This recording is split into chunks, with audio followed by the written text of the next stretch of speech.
Thank you very much. It's Kaufman is Alive. I look at comic books new and old. Welcome to the show. Today I'm looking at a new comic book, Deadpool Wolverine number 7 by Marvel Comics. This is a $3.99 book. It's written by Benjamin Percy. Got Robert Gill doing the interior artwork. Stepping in for Joshua Cassara, who is the main artist on this series. He is on the cover here, though. This has been one of my favorite series at Marvel. Both Wolverine team-up books, along with Spider-Man Wolverine, I think have been really awesome. Joshua Cassara has been kicking ass on this book. But again, we got Robert Gill doing the interiors, but Josh on the cover here. And I feel like this is a Robert Liefeld kind of homage cover, as we always get those Rob Liefeld covers that have one or two characters just posing on the front with some other characters, just faces in the background. That's what we get here. So if this is a Liefeld homage, well done there. I wanted to look at this book today mainly because of kind of how it plays into the X-Men Age of Revelation that they've announced. I've covered this Age of Revelation number 0 book, and I'm just wondering how some of the plots in Deadpool Wolverine might play into this, or if perhaps there's just no relation at all, and it's just coincidence that both these books are dealing with a mutant virus. And in Deadpool Wolverine, they're dealing with the legacy virus here, 2.0. It's been brought back into existence by director Talon. Here, she works for the One organization. We get her entire plan here. She wants to control mutants with this legacy virus, because if you inject a mutant with it, you can basically mind control them. So she wants to send them all to these concentration camps, these pens, and inject all the mutants with this legacy virus so that they can mind control them. That's her ultimate goal here. But in Age of Revelation number 0, we learn that in Revelation's future, there's the X virus that has turned all these humans into mutants, and that's a plot that's been going on in the Jed MacKay X-Men book. So I just wonder if there's any connection here at all, or if it just happens that they're using some of the same plots. And I wonder what's going to happen to this Deadpool Wolverine book once this Age of Revelation starts. I really haven't delved into the solicits in that much detail to see if this is getting canceled, or if it's turning into one of the other books like Undead Deadpool or something like that. But this one, we get the inevitable happening here as Strife finally gets his helmet back, the original helmet that is designed by Rob Liefeld, the creator of the character. But as soon as he thinks it's going to give him his ultimate power, but it actually immediately depowers him.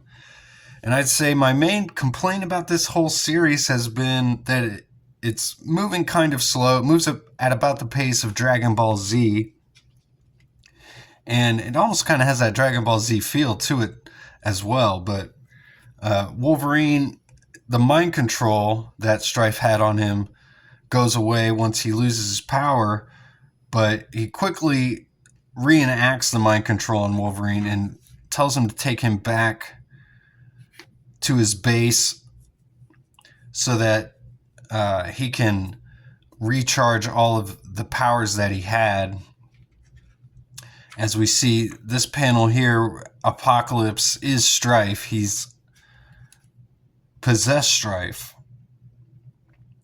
And then there's the subplot here with Deadpool and Maverick, and they're just fighting each other. We get a couple good pages of fighting here. There's no real giant blow-away splash pages throughout this whole issue. But I like that the artist Robert Gill is keeping the artwork pretty consistent with how Josh Cassara, the other artist on this series, is drawing all the characters. You could hardly tell that there's a fill-in artist at all. But we get a little side quest. Deadpool even brings it up that this is a side quest. They run into all the zombies that Strife had resurrected here and fight with them. we get the scene with Director Talon explaining her plan. Wolverine brings Strife back to his base. He says he's going to... he says the will of Apocalypse demands the Legacy 2.0 infusion. So he's being injected here. But he says something's wrong with the machine. So he sends Wolverine to check on it. And it's actually this character, Legacy, who we learn is one of Apocalypse's new Four Horsemen here, along with Wolverine, and he wants Deadpool to be one of them as well. But this character, this mutant, was giving Strife his power, so he's using Wolverine and speaking through Wolverine and trying to convince him to give him back his power. Deadpool takes Maverick to the one organization's base to try and break in for some reason, and the director is there waiting for him.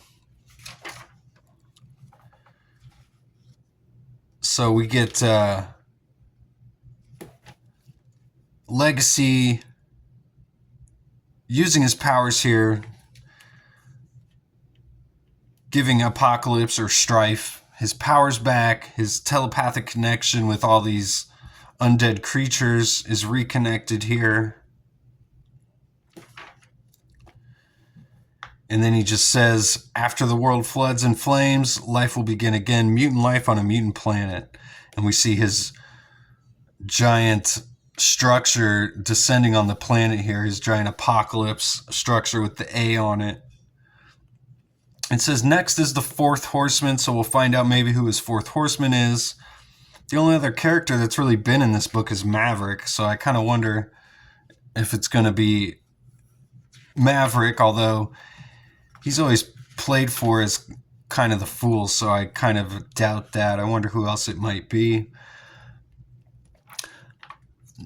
Not a real must-read issue or anything. Some things happen that are kind of important, like Strife finally getting the helmet, which he's been searching for this entire series. And we finally learned the director's Talon's plans with the Legacy virus. But again, I wonder if all this is just some lame duck stuff because of the Age of Revelation that's going to happen. Is any of this even going to be relevant in a couple months? So, but it's been a great series so far. Again, not a must-read issue or anything, but some important things do happen in this issue if you've been following along. So I'd recommend it. And thanks again. I'll see you guys on the next one. Go read comics.